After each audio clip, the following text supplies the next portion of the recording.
Salut tout le monde!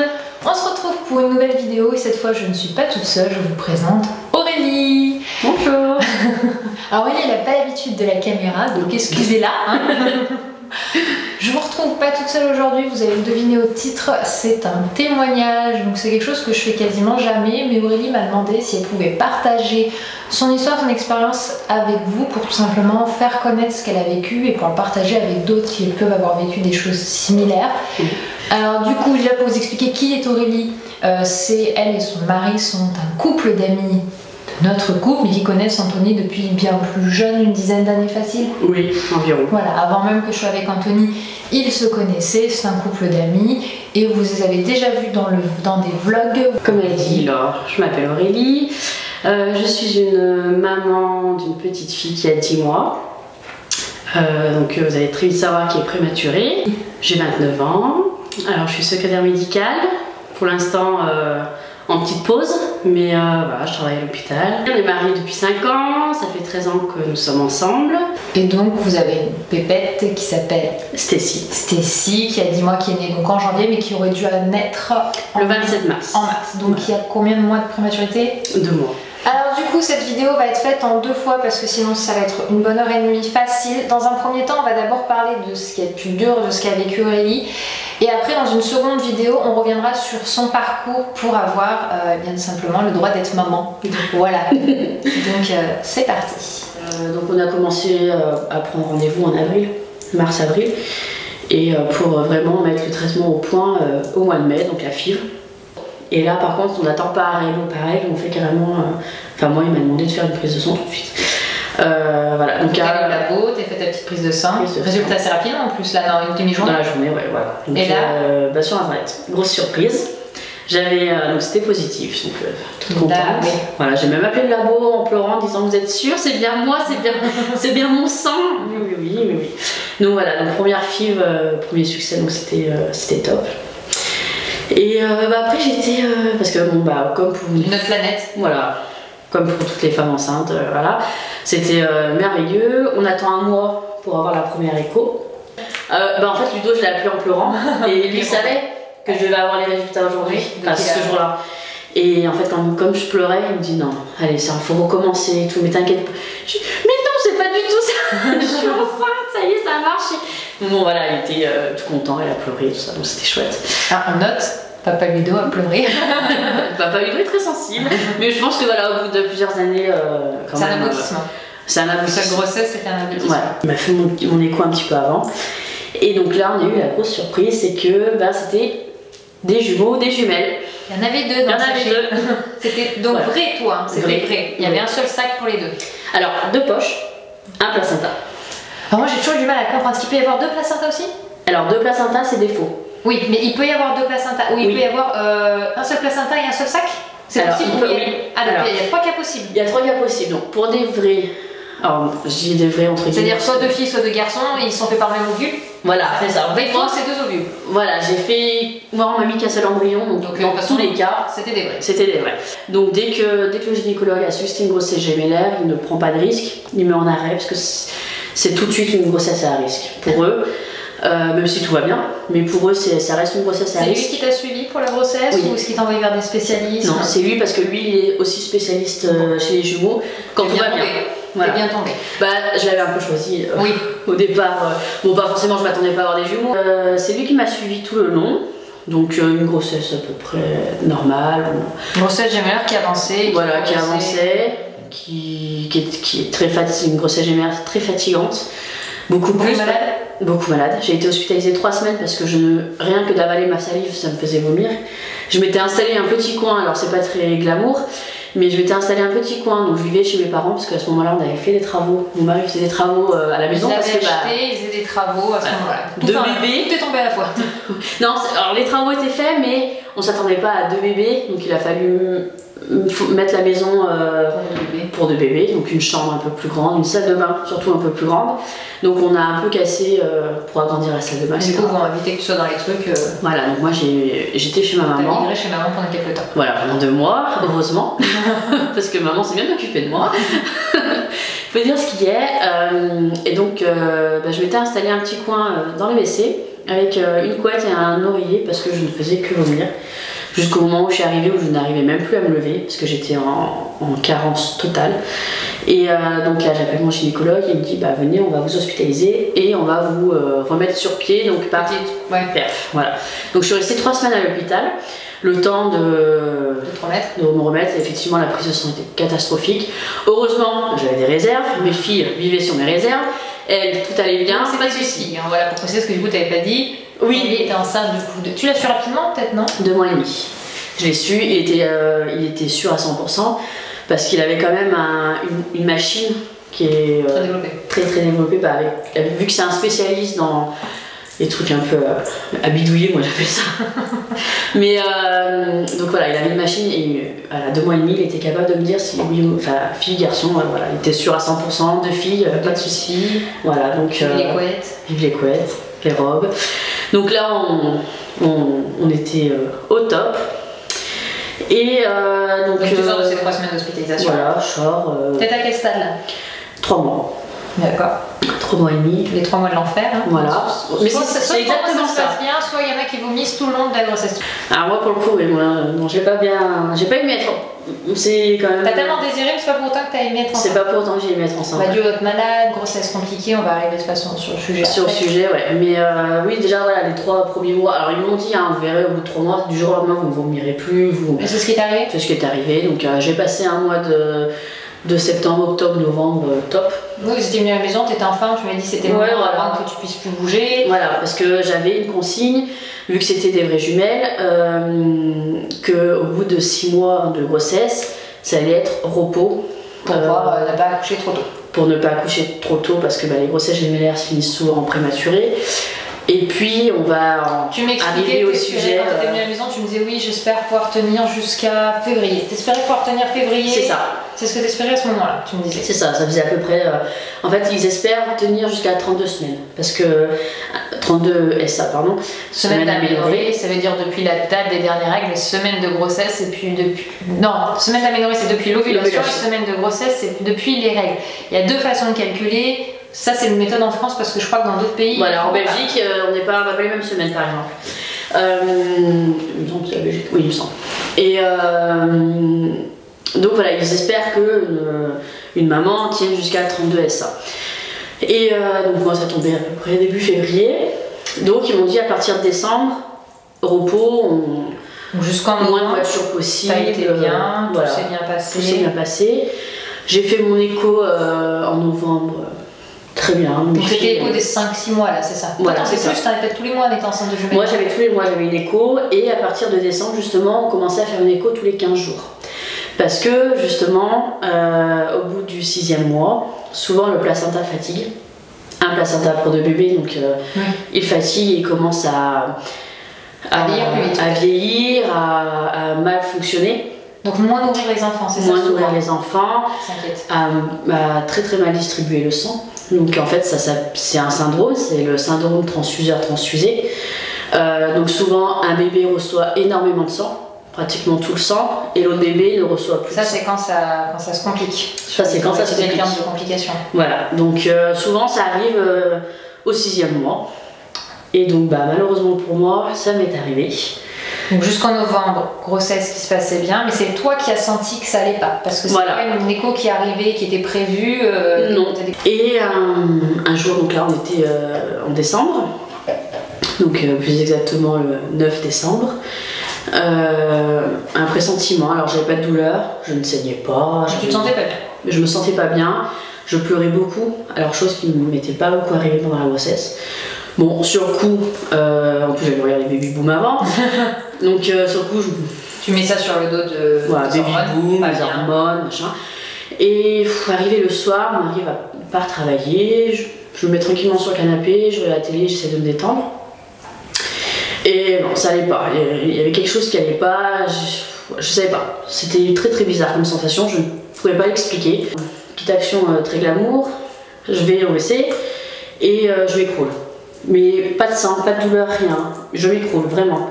Je pleure, mais comme un enfant qui est vraiment triste, vraiment pas bien. Et mon mari arrive à ce moment-là, c'était 10h30, 11h du soir, Mon mari arrive du travail à ce moment-là et il me dit mais qu'est-ce qu'il y a, enfin, qu'est-ce que t'as mal, t'as quelque chose? Je dis non, j'ai rien, mais alors tout en pleurant, hein, donc imaginez la scène. Voilà, il fallait qu'il comprenne déjà lui parce qu'il était arrivé comme ça, il savait pas du tout, voilà, il s'attendait pas à ça. Et il me dit écoute, tu vas pas bien, même si t'as pas de symptômes. On va faire un petit tour aux urgences. On va aller faire un petit tour aux urgences parce que tu vas jamais réussir à dormir. Et donc je dis bah oui, je préfère. Donc on est allé aux urgences, donc l'hôpital qui est à côté de chez moi, juste pour un contrôle pour me rassurer. Et bah heureusement, parce que en fait quand on est arrivé à l'hôpital, c'est un hôpital qui a pas beaucoup de ressources au niveau appareil, au niveau voilà. Ils ont juste vu qu'il y avait un souci, parce que mon ventre était vraiment trop gros et il était rempli de liquide amniotique. Ils ont vu ils m'ont fait une écho de contrôle. Déjà ils avaient du mal à trouver le cœur d'une des filles, parce que quand on a une grossesse gémellaire, c'est très dur de trouver les cœurs. Donc on a fait une écho et en fait ils se sont rendus compte qu'une de mes filles avait une très grosse poche qui était remplie de liquide amniotique. Elle avait un très gros ventre. Et la deuxième, elle n'avait plus du tout de liquide amniotique. Et elle était toute petite. Elle en avait encore un petit peu quand même. Mais c'était... Ah non, elle était tout... Enfin oui, elle en avait encore un petit peu parce qu'elle était encore là. Mais comparé à l'autre, il y avait une énorme différence. Une énorme différence. Et puis son liquide amniotique était vraiment restreint, la deuxième. Donc en fait, à ce moment-là, j'avais une fille qui était là. Et j'avais une fille qui était au-dessus. Donc celle qui était là, bah, là il y avait plus de place, donc c'est celle qui était plus de liquide et plus grosse. Et la toute petite, elle s'était mise là. Donc elle faisait, l'estimation était 400 grammes. Donc j'étais à ce moment-là à 26 SA. Et elle devait être normalement à un peu plus, parce que la deuxième était à 1 kg. Oui, donc double. Une grosse différence. Et en fait, la petite là, elle s'était mise là, plus de liquide, et on a remarqué qu'elle faisait plus pipi, qu'elle se nourrissait plus, qu'elle faisait plus rien, et que la deuxième, elle avait un problème au niveau du cœur. Et en fait, donc l'hôpital où je suis allée aux urgences était pas apte à gérer ça. Voilà, à gérer ça. Donc ils m'ont transférée à l'hôpital de Bron, donc c'est l'hôpital l'HFME, hôpital femme-mère-enfant. Dans le service grossesse pathologique, oui. Parce que si t'es parti à 23h minutes chez toi... Oui, voilà, je suis arrivée à Bron, ça devait être 2-3 heures, quelque chose comme ça. Donc on m'a transférée au service grossesse pathologique. Donc à ce moment-là, on a eu quand même une bonne étoile parce que ce week-end-là, c'était un week-end, ce week-end-là, c'était le gynécologue de garde, c'était un spécialiste, enfin une spécialiste dans la grossesse gémellaire à risque, enfin pathologique. C'est un des rares gynécologues qui opère pendant la grossesse. Et parce qu'il faut savoir, on a très peu en France qui font, ça s'appelle la fœtoscopie. Donc heureusement pour moi, je suis tombée sur ce médecin-là, ce jour-là. Et donc, voilà, qui m'a fait une échographie qui a duré énormément de temps. Elle a pris des mesures, elle a repris tout mon dossier, parce qu'on pensait même que mon gynécologue avait pas forcément merdé, mais qui avait peut-être pas vu quelque chose. Donc ils ont repris toutes les mesures de mes anciennes échos, tout ça. Bon, finalement, mon gynécologue a très bien fait son travail, ce que je ne doutais pas. Mais voilà, donc c'est arrivé d'un coup. Et donc comment ça s'appelle le terme de ce que... Alors c'est le syndrome transfuseur transfusé. Donc j'en ai un petit peu parlé tout à l'heure. Donc en fait, c'est le placenta qui commence à dérailler complètement. Et donc il va prendre le sang, il va le donner à un des bébés, et l'autre, il a plus de sang. Donc plus de nutrition, il est plus nourri quoi. Voilà, il n'y a plus rien. Voilà. Donc celle qui recevait tout le sang, donc c'est plus dangereux pour le bébé qui reçoit le plus de sang. C'est pour lui c'est le plus dangereux parce que ça le fait travailler, ça le fait, voilà, il reçoit trop. Donc le cœur surdosage. Le cœur va trop travailler, tout. Et donc c'est ce qui est arrivé pour la deuxième jumelle qui était en bas. Et donc c'est pour ça qu'elle était grosse, parce qu'en fait elle se noyait dans son liquide, elle le buvait, donc elle avait le ventre rempli de liquide amniotique, et son cœur qui commençait à faiblir. À cause de trop de... tout ça en fait, c'est un tout, voilà, donc, donc elle a commencé à avoir une insuffisance cardiaque. Quant à la deuxième, elle n'avait plus rien, mais en fait elle s'était mise, eux ils appellent ça en stand-by. En fait c'est pour laisser sa sœur, donc elle a laissé sa sœur évoluer parce qu'elle prenait beaucoup de place par rapport à elle, et en fait elle a laissé sa sœur en bas pour qu'elle continue à évoluer. Et puis elle s'est mise en stand-by pour laisser faire les choses. Elle s'est mise en retrait. On s'est mis en retrait. Mais bon, au stade où je m'en suis rendu compte, où je l'ai ressenti, ça allait, mais si on attendait quelques jours de plus, voilà, elle n'aurait plus été là. Les deux, du moins, n'auraient plus été là. Et donc, à ce moment-là, ils nous ont proposé, parce que bien sûr il y a mon mari, ils nous ont proposé 3 solutions. Déjà, comment est-ce qu'ils vous ont amené au sujet quand tu as eu cette première écho? Comment... Alors ils m'ont expliqué. Ils m'ont expliqué, en fait, ils nous ont pris pour qu'on voit vraiment ce qui se passe. Ils nous ont pris l'exemple d'un arbre. Donc on a l'arbre, le tronc avec les racines. Donc la terre avec les racines, c'est le placenta. Le tronc, c'est les... Ce qui nourrit les tuyaux, les cordons, voilà, qui nourrissent les bébés. Et après, dans l'arbre, bah, moi, ça faisait 2 poches avec les bébés dedans. Et donc le placenta nous explique qu'il ne fait plus son travail parce qu'il fatigue trop, voilà, c'est le risque des grossesses gémellaires. Et au niveau des racines, c'est les liaisons qui relient les 2 jumelles. Parce que forcément, des vraies jumelles, c'est les mêmes liaisons en fait. Et le souci, c'est qu'on ne peut pas séparer deux jumelles des vraies, on peut pas, c'est très compliqué à séparer, c'est possible, mais c'est très compliqué. Et sachant que j'étais à un stade de 26 SA, donc c'est un stade pour eux qui est avancé, donc qui est avancé dans le temps. D'accord. Et généralement, pour pouvoir séparer 2 jumelles, il me semble, si je ne me trompe pas, qui font donc la fétoscopie, qui font entre 17 et 20 semaines. Parce qu'il y a moins de risques sur cette période-là? Il y a moins de risques, et puis justement les liaisons au niveau du placenta sont moins épais, sont moins... les nœuds qui lient les deux, parce que ça fait des nœuds, ça fait, voilà, qui lient les 2 sœurs sont moins gros, moins conséquents, donc ils arrivent mieux à séparer le placenta. En fait, ils séparent le placenta en 2, ce qui permet aux 2 bébés d'évoluer séparément comme des faux, en fait, comme des faux genoux. Et donc nous on est arrivé à ce point-là où ils m'ont donné 3 solutions. Donc la première, laisser la nature faire. On surveille et on voit ce qui se passe. Qu'est-ce qu'ils disaient sur ça? Si je choisis cette option, quel était les risques? J'avais 98% de permis. Les 2? Les 2. Si les 2 bébés. J'avais une autre solution. Je dis je, mais oui, c'est on avait une autre solution, c'était d'accoucher. Donc à 26 semaines. Ce que beaucoup de mamans, malheureusement, il y en a même qui accouchent à 24. Hein. Oui. Mais voilà, donc accoucher, le souci chez nous, c'était que le bébé qui était en haut faisait que 400, il donnait même pas 500 grammes en estimation. Et la deuxième, c'était son insuffisance cardiaque qui posait problème. Donc voilà, si j'accouche, est-ce que c'est des bébés qui vont tenir en réanimation? Ils savaient pas. C'était même pour eux peu probable qu'elles tiennent parce que la première était trop petite. Ils essayent de pas accoucher en dessous de 500 grammes. Et la deuxième a été peut-être trop grosse, trop de pathologie, plus grosse, mais l'insuffisance cardiaque était quand même bien réelle. Et c'était compliqué de se dire est-ce que son cœur va tenir en fait.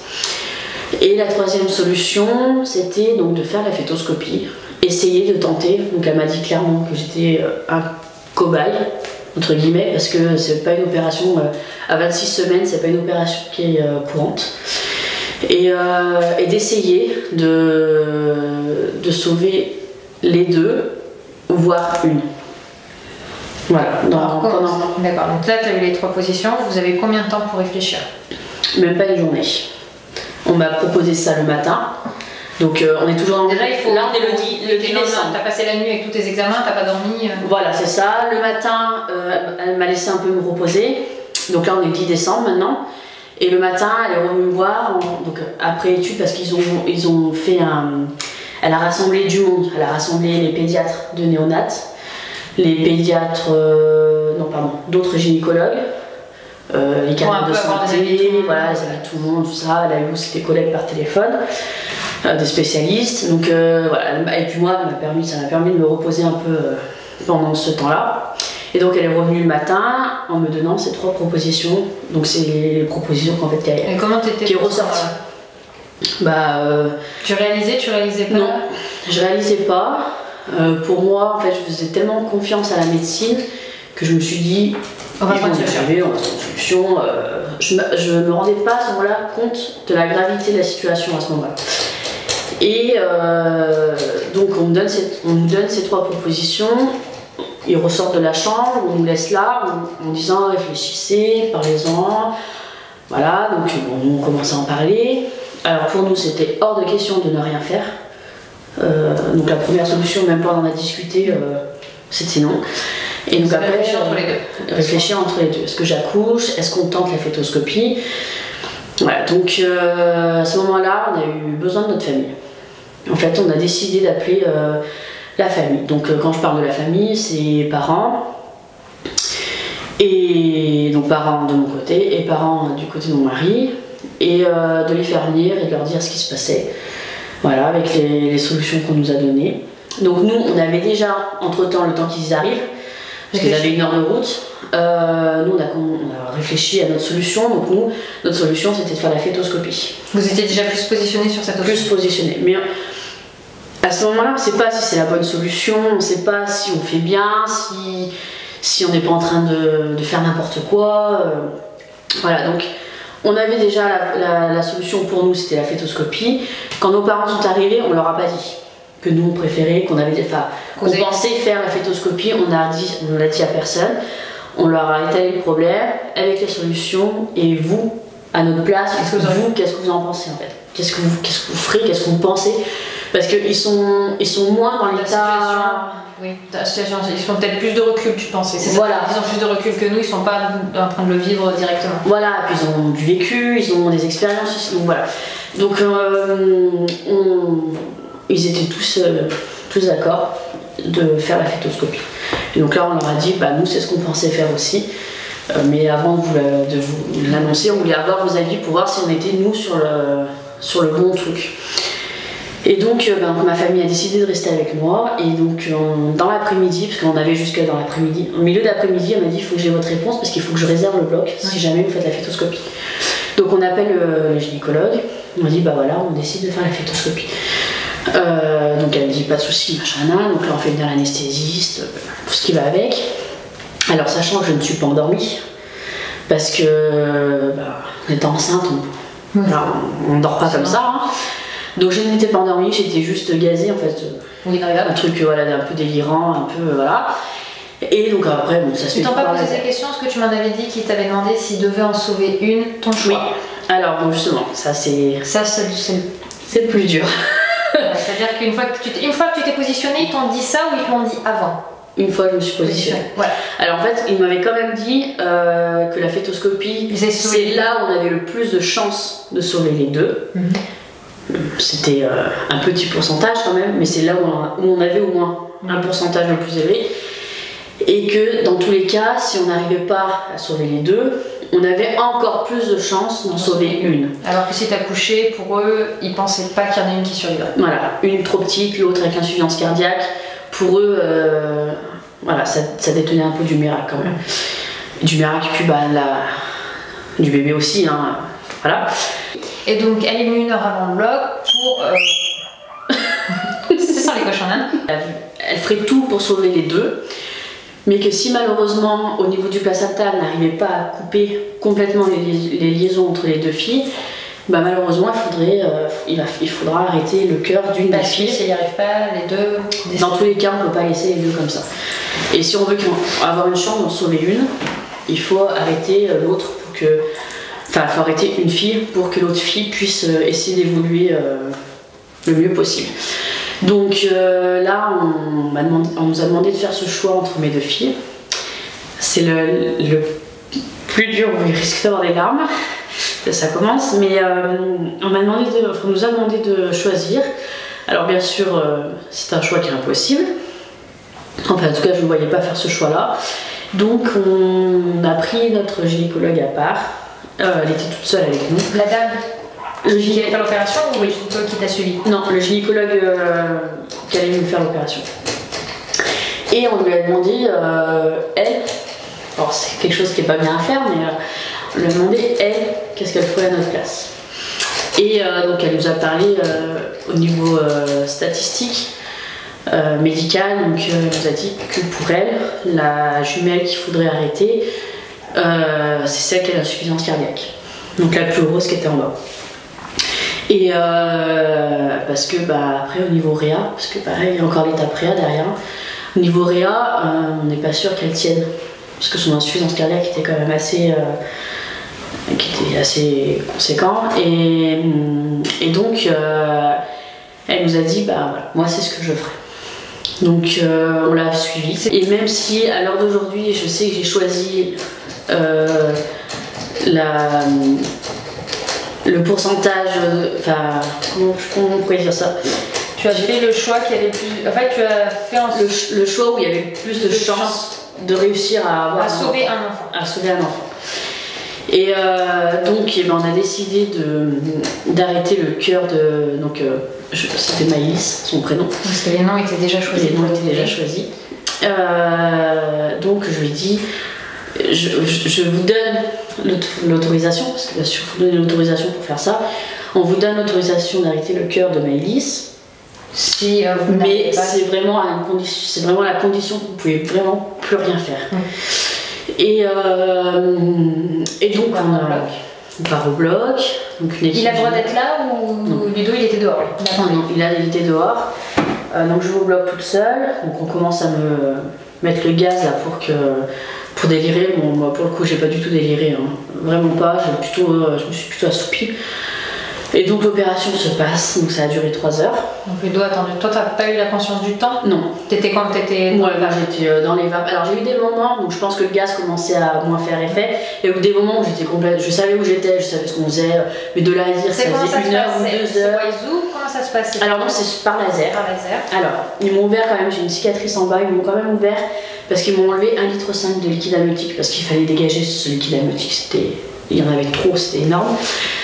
Donc ils ont commencé, ils m'ont enlevé ça, et puis après ça s'est fait tout par laser en fait. Au bout de 3 heures, donc je reviens à moi complètement. Au début ils te disent, ils t'ont rien dit à ce moment-là? Non, alors l'équipe était en train de ranger, moi j'étais en train de me réveiller.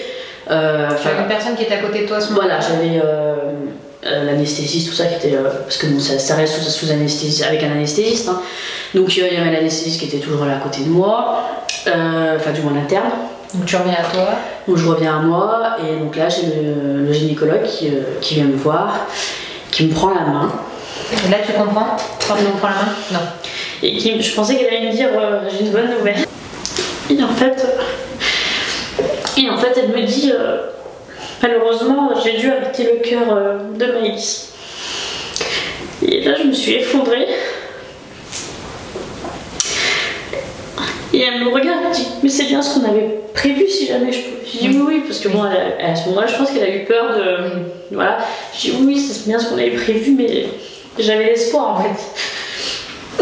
Donc voilà. Donc là, on me met en salle de réveil. Et toute seule. Parce que toi, c'est pas là, il pouvait pas venir? Non. Et alors, il est venu un petit moment après, mais tout de suite, non. Et en fait, le gynécologue, il va il me laisse toute seule. L'équipe, c'est la nuit, donc ils sont moins nombreux. Et parce que je suis sortie du bloc, c'était 20h. Et donc ils sont moins nombreux, il y a personne, je suis toute seule. Je suis toute seule en salle de réveil, il n'y a personne. Même pas de patient, rien du tout. Et là, il y a le gynécologue qui va annoncer la nouvelle à mon mari. Donc moi, je ne l'ai pas vu, mais d'après ma maman, d'après la famille qui était restée, il s'est écroulé aussi. Et j'ai quand même demandé à ce qu'on puisse se voir, et voilà. Donc il est venu. Et donc on me remet plus tard, au bout de, je sais pas combien de temps je suis restée, j'ai dû rester 1 heure, 1 heure et demie. On me remet dans ma chambre, et puis là, le gynécologue me dit bon vous avez encore une fille, par contre je ne sais pas si elle passera la nuit. Voilà, on a fait du laser.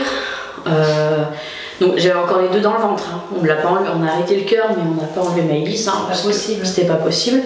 Donc il fallait, voilà, dans tous les cas, là, elle me dit, parce que tout de suite, moi je pensais qu'on me l'avait enlevé. Je pensais pas qu'on pouvait rester avec un bébé mort dans le ventre comme ça. C'était un peu, je n'imaginais pas que, voilà. Et donc elle me dit, bon, vous avez vos 2 filles, il y en a une qui est encore là, on ne sait pas si elle va passer la nuit, parce qu'elle est vraiment trop petite. Et puis bah, avec tout ce qu'on vient de faire, l'opération, tout ça, voilà, on ne peut pas vous dire si demain matin le cœur est encore là. Alors ça, je suis un peu tombée, parce que moi pour moi c'était après l'opération, tout allait bien se passer.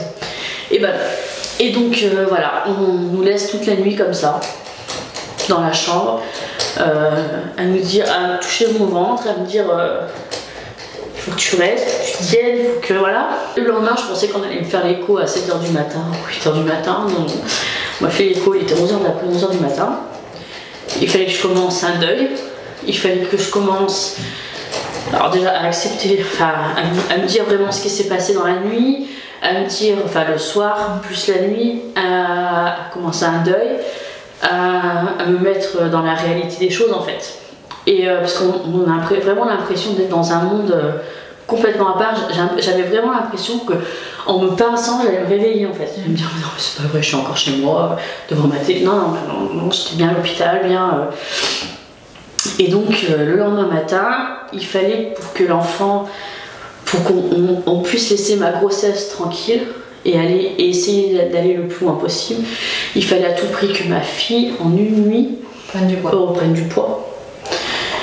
Refasse pipi, même si c'était un petit peu, mais qu'elle refasse pipi, que ses reins refonctionnent, que tout ça, et que bah, bien sûr son cœur continue à battre correctement.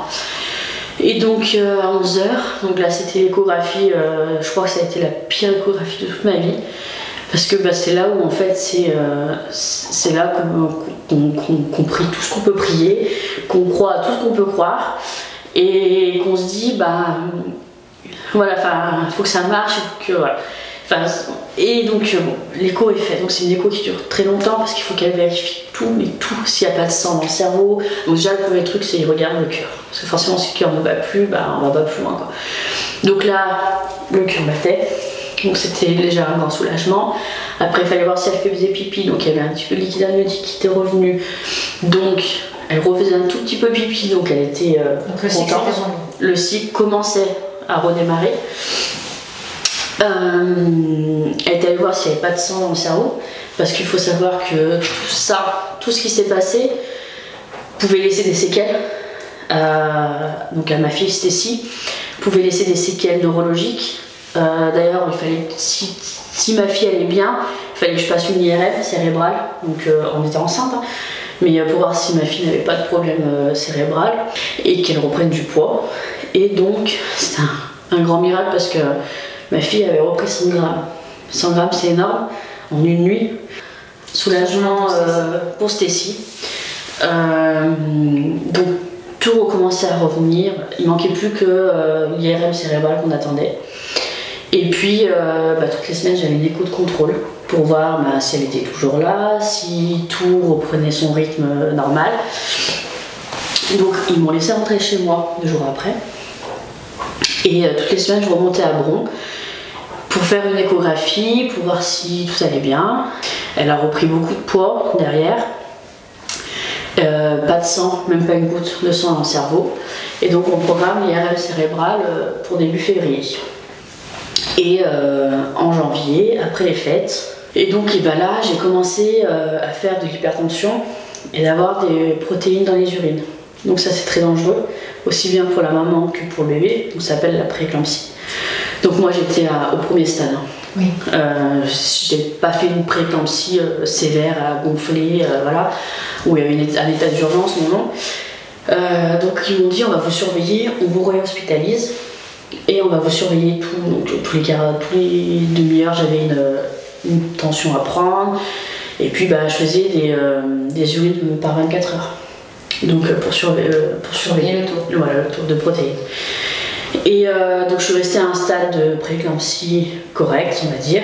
Qui te permettait de tenir. Qui permettait de tenir, parce qu'en fait, là maintenant, à cette heure-là, le but c'est d'aller le plus loin possible dans ma grossesse. Eux, ils voulaient vraiment que je dépasse ces 32 semaines pour plus parler de grande prématurité.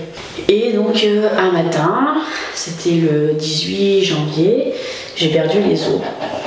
Mais là, c'est les os, c'est des os marrons, malodorantes. Donc là, on me refait une grosse échographie et donc pour eux, c'était la poche de Maëlys qui s'était percée et que donc voilà. Donc on avait l'espoir, on avait cet espoir-là, mais on n'était pas sûr à 100%. Et donc le 20 janvier, pour le coup, j'ai eu un accouchement au top parce que j'ai accouché en dormant. Oui, ça arrive. J'ai vraiment accouché en dormant, j'ai pas senti mes contractions. Et en fait, on s'est aperçu que j'étais en train d'accoucher au moment où la tête était sortie. Ils m'ont mis en salle d'accouchement. Ils ont eu le temps de te déplacer? Alors, ils ont eu le temps, en fait, ils m'ont demandé de serrer. Oui, ne poussez pas, non, mais je ne pousse pas. Donc, en fait, en me mettant, parce qu'ils ne voulaient pas que j'accouche dans mon lit d'hôpital, ils voulaient à tout prix que j'accouche sur la table d'accouchement. Donc, j'étais déjà dans la salle d'accouchement parce qu'ils m'ont transférée. Et quand j'arrive dans la salle d'accouchement, donc c'était l'anarchie, hein, on avait de partout parce que y avait, voilà, c'était pas du tout prévu, il fallait prévoir le respirateur pour ma fille, il fallait prévoir tout plein de choses. Parce que du coup, tu étais à quel stade là? Et là, j'étais à 31 semaines. Donc presque à 32 semaines. Presque à 32 semaines. Tu sortais presque de la grande prématurité. Voilà, c'est ça. En me déplaçant de mon lit d'accouchement à la table, de mon lit d'hôpital à la table d'accouchement, en fait, le bébé s'est expulsé. Donc, ma fille, heureusement, il y avait une sage-femme en face. Elle a récupéré ma fille. Presque en plein vol. C'est ça, mais c'était en plein vol, sans gants, sans rien, parce qu'elle n'avait pas. Ouais. Donc voilà, bon, ça s'est bien passé. Ils l'ont vite. Tu as eu le temps de l'avoir contre toi? Non. Ils te l'ont montré au moins? Même pas. Ou même pas, ils n'ont pas vu? C'était pas possible. Alors moi, j'ai eu une grande peur parce qu'il y avait tellement de bruit autour. T'arrivais pas à entendre ton bébé? J'arrivais pas, j'ai pas entendu mon bébé. Et bon, heureusement, Marie, qui était là, heureusement, elle avait dormi. Cette nuit-là à l'hôpital, ce qu'il ne faisait jamais. Comme par hasard, cette nuit-là, il était là. Et il m'a dit, mais si, t'inquiète pas, moi je l'ai entendu. Mais en fait, elle était tellement petite que le cri est pas fort et puis il y avait tellement de bruit autour. Et donc là, il l'emmène direct, ni lui ni moi, on n'a pas pu avoir. Hein, et on m'avait prévenu. Que tu n'aurais pas le temps. Voilà, on m'avait prévenu que dans tous les cas, je ne pourrais pas voir ma fille, elle va partir sous respirateur, machin, et en réa, tout ça. Et donc là, on m'installe pour sortir la deuxième. Donc là, c'est un autre travail. Et là, j'ai eu la grande surprise de voir ma fille arriver dans une grosse bulle d'air. En fait, c'est pour garder la pression. Parce que les poumons ont besoin de pression, voilà. Et c'est pour garder la pression sur ses poumons. Et j'ai un peu paniqué et je me suis dit, j'aurais dit, mais qu'est-ce qui se passe? Pourquoi ma fille elle est là en fait? La sage-femme m'a fait un grand sourire en me disant, j'ai une grande surprise pour vous, votre fille elle respire toute seule. Et là, ça a été le plus gros soulagement de toute ma vie. Et elle m'a dit, si vous voulez, vous pouvez la voir, la toucher. Alors, la toucher à travers sa bulle, bien sûr, mais voilà, la voir et la toucher. Donc ça a été un moment très beau pour moi et pour Marie aussi. Donc ça nous a remis un peu la force pour la suite. Et donc bon, ça a duré 2 minutes, hein. Ils ne sont pas pris de risque de faire trop longtemps. Et donc après, ils l'ont descendu en réanimation. T'as pu avoir ton rencontre, ton moment? Ouais, voilà, j'ai eu. Même si elle n'était pas contre moi, mais au moins, j'ai eu la surprise de pouvoir la voir avant qu'elle descende. Et donc là, on me fait tout ce qu'il y a à faire pour sortir la deuxième, puis sur le ventre, etc., etc. La deuxième sort, donc pareil, on la voit pas tout de suite. Donc ils m'ont demandé si je voulais la voir ou pas. Donc nous, on a accepté. Donc après, ça c'est propre à chacun. Moi, je me suis dit que ça m'aiderait dans mon deuil. Mon mari ne voulait pas la voir, mais il ne voulait pas sortir de la pièce. Donc en fait, quand ils m'ont ramené, parce qu'ils m'ont habillée, quand ils m'ont ramené derrière, mon mari était dos, en fait, il s'était retourné.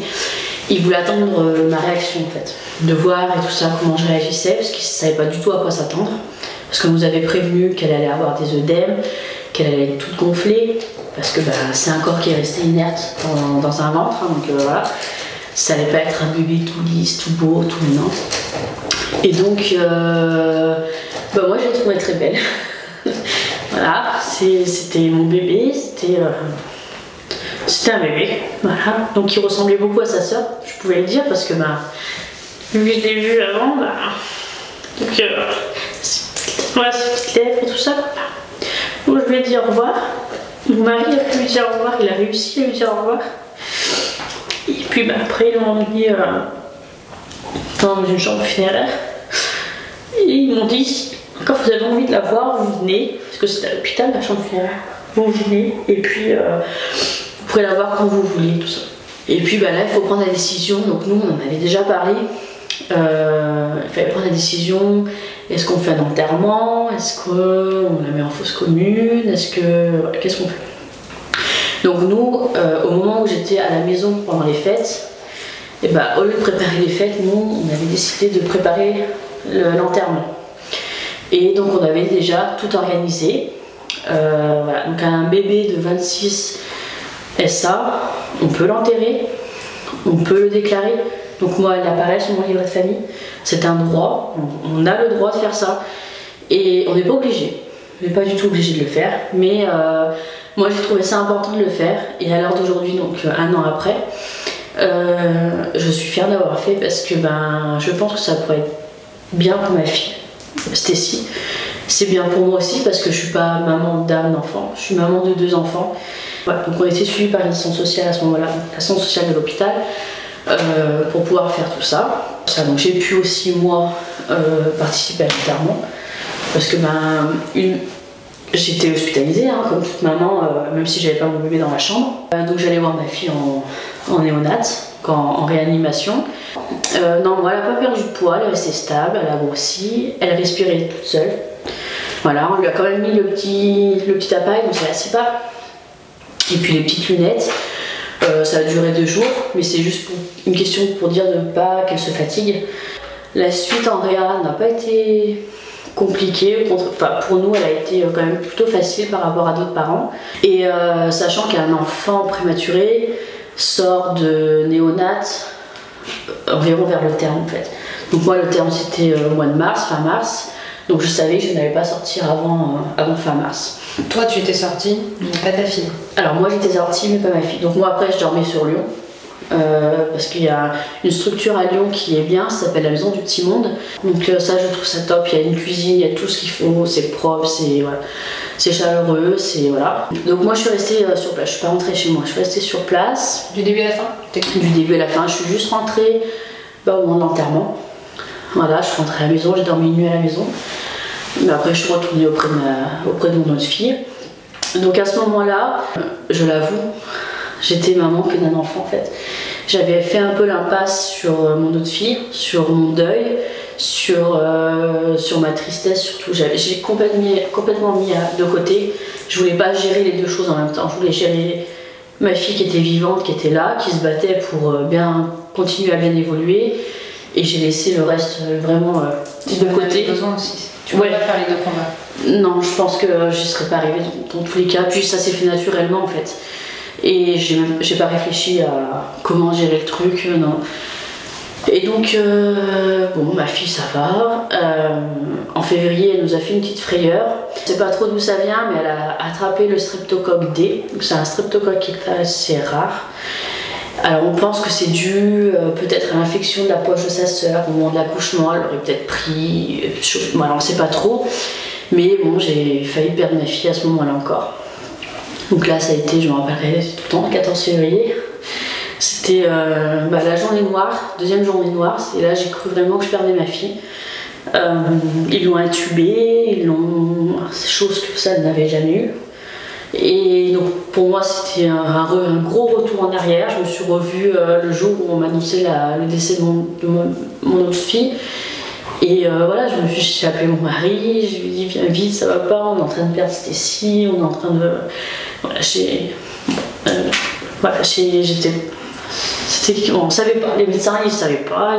Alors du coup 3-4 jours où elle s'est bien battue et elle s'en est sortie. Ouais, elle s'est très bien battue. Alors moi c'était 3-4 jours où j'étais H24 avec elle, puisqu'en néonate il faut savoir qu'on peut rester avec nos enfants comme on veut. Enfin, pour les parents c'est très libre au niveau des horaires.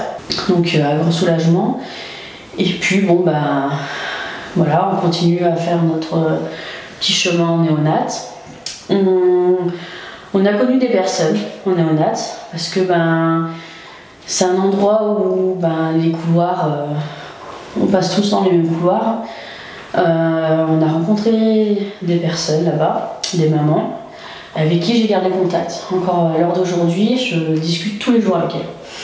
Donc on est 4 mamans, avec des histoires complètement différentes, avec des bébés qui sont beaucoup plus prématurés que ma fille, des bébés qui ont dû se battre.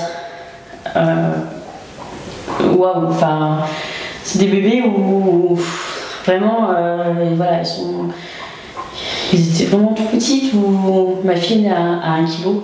Et c'est des bébés qui étaient en grammes, quoi. Enfin, je sais plus c'est 600, 700 grammes, je sais plus. Et on était là pour se soutenir. Et j'ai trouvé ça super par contre, parce que honnêtement, même si à part la période streptocoque D, ma fille a eu quand même un parcours pas idéal, mais tout s'est bien passé en dehors de ça. Voilà, en dehors de ça, j'ai eu la chance que ça s'est bien passé. Mais il y a des mamans qui ont des parents qui n'ont pas eu cette chance-là. Il y a des parents où on les appelait dans la nuit en leur disant on ne peut plus rien faire, venez vite, on ne sait pas si demain matin il sera encore là, quoi. Enfin, c'est des choses on voit, on est là, on participe à ça et c'est très très dur. Donc voilà, avec ses parents, on a continué à se voir. On se parle sur WhatsApp. Donc voilà, c'est un petit groupe de discussion et tous les jours on s'accompagne parce que après la néonate, la vie elle n'est pas toute belle. Il y a beaucoup de peur, beaucoup de stress. Il faut prendre énormément de précautions pour nos enfants parce que c'est des enfants qui sont très fragiles, surtout au niveau pulmonaire. On se soutient et puis surtout nous aussi moralement parce qu'encore à l'heure actuelle ça laisse des séquelles. Et je trouve ça important. Donc si j'ai un conseil à vous donner pour les parents qui vivent ou qui vont vivre ça, c'est la néonate, voilà, pardon. La néonate, c'est vraiment d'essayer de parler avec d'autres parents, de se soutenir, parce que au final on est dans le même bateau. On n'a peut-être pas les mêmes histoires, on n'a peut-être pas vécu les mêmes choses. Voilà, mais c'est une nouvelle famille en fait. Et le après néonate, garder contact avec des parents, c'est très important parce qu'au final on se rend compte quand on discute.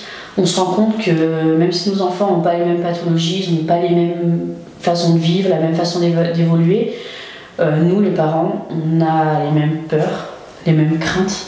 Et c'est les seules personnes autour de nous qui peuvent nous comprendre en fait. Parce que les gens essayent de comprendre, ou n'essayent pas, mais pour ceux qui essayent de comprendre ce qu'on n'a pas vécu. Voilà, c'est ça. C'est tout. Ils essayent de comprendre, mais après c'est tout à fait normal. Hein. Moi, avant d'avoir vécu tout ça, je pense pas que j'aurais compris. Mais c'est vrai que c'est dur parce que même dans notre entourage, la famille, souvent on est traité de parano. Voilà, il faut pas mettre votre enfant dans une bulle protégée, une bulle de cristal. Enfin, souvent on me le sort. Voilà, c'est des gens qui peuvent vous comprendre pour la suite, qui ont peut-être des conseils, parce que y a aussi des mamans qui ont déjà eu des enfants avant, et que c'est leur deuxième qui ont eu une prématurité. Donc voilà, il y a encore l'expérience de l'aîné, donc bon, ça nous aide quoi, parce que des fois c'est pas évident. Après je voulais aussi donner quelques conseils aux parents qui ont perdu un enfant. En France on a des droits, on ne le sait pas forcément. On a le droit à des aides, donc notamment auprès de son employeur. Donc moi mon employeur ne m'a rien dit. Voilà, tout ce qui est certificat de décès, tout ça j'ai envoyé aussi bien à la CAF qu'à mon employeur parce que tout le monde savait que j'allais avoir des jumelles, donc pour justifier les aides de la CAF, tout ça, il faut envoyer les certificats de décès, il faut envoyer le certificat de naissance. Même, on a le droit à une prime de décès, au même titre qu'une prime de naissance. Et donc en fait c'est une prime qui vous aide, financer l'enterrement si vous en avez fait un, voilà, financer un peu tout ce qu'il y a autour, donc c'est pas une très grosse somme généralement, mais voilà, vous y avez le droit. Vous avez le droit aussi à une aide sociale. Donc c'est un travailleur de la CAF qui vient vous voir, donc aussi bien à l'hôpital, dans mon cas pour les parents qui sont en néonate, ou chez vous, et qui est là pour vous aider à faire vos démarches. Donc à savoir que j'ai obtenu 600 € de la CAF, donc en plus de la prime de naissance, 600 € de la CAF pour m'aider à payer l'enterrement de ma fille, qui est une somme quand même conséquente. Donc voilà, pour donner des chiffres. Tu voulais pas léser ta fille de toute façon? Non, on a fait une incinération. Et que on veut se faire incinérer, donc forcément on a pris un cavurne où on pourra plus tard être auprès de notre enfant. Et donc voilà, pour donner des chiffres, on a eu pour 1500 € d'enterrement. Donc la CAF qui nous a donné 600 € pour nous aider. Et il faut savoir qu'on a eu aussi l'aide de notre commune. Donc là, c'est l'assistance sociale de ville qui a pris le relais et qui a fait une demande auprès du maire pour une demande de financement, d'aide financière. Et donc on a obtenu 300 € pour l'enterrement aussi de notre enfant. Donc ce sont de l'argent qu'on ne touche pas, ça ne vient pas sur mon compte, ça va directement aux pompes funèbres. Donc ça, je trouve ça très bien. On reçoit juste un courrier en disant voilà, tel jour ça a été viré. Il ne faut pas hésiter à leur demander de l'aide parce qu'en fait on a recours à beaucoup de choses. Actuellement je suis en AJPP, donc c'est une prestation de la CAF parce que ma fille, vu qu'elle est grande prématurée, c'est très très fortement déconseillé la collectivité pendant 1 an minimum, ce qui me permet de rester auprès d'elle. Mais on est quand même mieux payé qu'un congé parental. Oui. Voilà, c'est un congé de présence parentale. Et pour donner des chiffres, hein, moi je touche 958 € par mois de la CAF, donc qui est beaucoup mieux qu'un congé parental qui est de 400 € je crois. Et je suis complétée par le CGOS, donc c'est une grande aide. Donc voilà, renseignez-vous, n'hésitez pas à vous renseigner de partout. Je pense que ce qui m'aide le plus, c'est d'en parler. Alors je suis quelqu'un qui parle quand même assez facilement de ça. Tu extériorises. Voilà, j'extériorise, je n'ai pas peur d'en parler. Vous avez une force à arriver à en parler ainsi, j'étais impressionnée de la force que vous aviez. Alors moi, pour moi c'est une force d'en parler en fait, parce qu'on s'est rendu compte après en néonate que et puis bon, je suis sur SOS Préma, sur Facebook, tout ça, voilà, j'essaie de suivre un peu les histoires un peu similaires, tout ça, et on est loin d'être les seuls en fait. Et je pense que c'est quelque chose, donc c'est aussi pour ça que je t'ai demandé un petit service, voilà, de faire cette vidéo, voilà. Parce que je suis sûre que je ne suis pas la seule voilà, derrière vos écrans. Je pense qu'il y a beaucoup de gens qui ont peut-être vécu la même chose ou ressenti ce genre de choses. La néonate, les mamanges, voilà, les mamanges. Je sais qu'il y a beaucoup de mamanges aussi. Et elles sont peut-être moins seules dans ce témoignage. Voilà. C'est un peu le but. Et puis, je tenais à dire que j'ai une page Instagram. Ouais, voilà, donc tu mettras le nom. Je vais demander si vous souhaitez pour échanger avec Aurélie. Voilà. Elle a un compte, on en parle. Discuter avec elle sans souci. Voilà. Je dis pas que j'aurai les réponses à tout, hein, parce que bon, ça fait qu'1 an. Il y a encore des choses, voilà, j'arrive à la date, on va arriver à la date fatidique là, le 10 décembre, je sais pas comment je vais réagir. Déjà, la Toussaint, je me suis, pour le coup, un peu, alors là, ouais, je me suis vraiment renfermée sur moi-même. Voilà, mais je tenais à faire cette vidéo pour voilà, vous dire que si vous voulez en parler, il n'y a pas de souci. Et que si vous avez des questions, si voilà, vos droits surtout, parce que moi j'ai eu une bonne étoile. Et puis j'espère pour toutes celles qui vivent à l'heure d'aujourd'hui, je vous souhaite un bon courage. Et restez forts, gardez espoir. Ça, l'espoir, c'est très important. Et surtout, faites confiance à vos bébés parce qu'ils font peut-être que 500 grammes ou 1 kg, mais ils sont bien plus forts que nous. Et j'ai ma petite fille de 10 mois qui sourit toutes les 2 minutes et vraiment, elle vit pour 2 et je suis vraiment fière d'elle. Et vous pouvez être fiers de vos bébés. Voilà.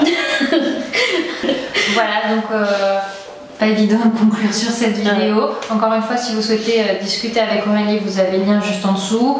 N'hésitez pas non plus à laisser des commentaires sur cette vidéo. Aurélie les lira avec attention à ce moment-là. On verra pour comment tu peux répondre aux commentaires dessous s'il y en a. Ouais. Voilà, bon moi je vous retrouve demain pour un vlog, hein, voilà. Et Aurélie sur sa page avec grand plaisir, voilà. Et moi je t'aime bien, je l'ai déjà dit, mais c'est une maman formidable parce que tu t'occupes extrêmement bien de sa fille et merci. La petite Stécie, c'est un amour de bébé. Oui. C'est vrai en plus. Comme beaucoup de bébés, c'est ça. Oui. Voilà, un long parcours, mais une grande fierté au final. Et tu te fermes pas non plus à avoir un autre enfant, tout ça, te ferme pas. Non, ça me ferme pas tout de suite. Là, je vais m'occuper de mon corps parce que bon, j'ai aussi maintenant des problèmes avec mon corps. Pour ceux qui ont pour ceux qui ont vécu ça, et je pense qu'ils comprendront parce qu'on a tendance à se dire que c'est notre corps qui a tué notre enfant. Mais voilà, c'est un travail. Mais chaque chose en son temps, mais on n'est pas fermé. Tu n'es pas fermé à un deuxième, voilà. La vie, tu continues à vivre. Voilà, c'est ça. Tu grandis avec ta vie. C'est ça. Pas celle qui grandit, Oui, qui ça grandit, fait grandir aussi. qui me fait grandir. Vieillir. Celle qui me fait voilà. Vieillir. Celle qui me fait vieillir, c'est ça. Ouais. Bye bye. Au revoir. Merci.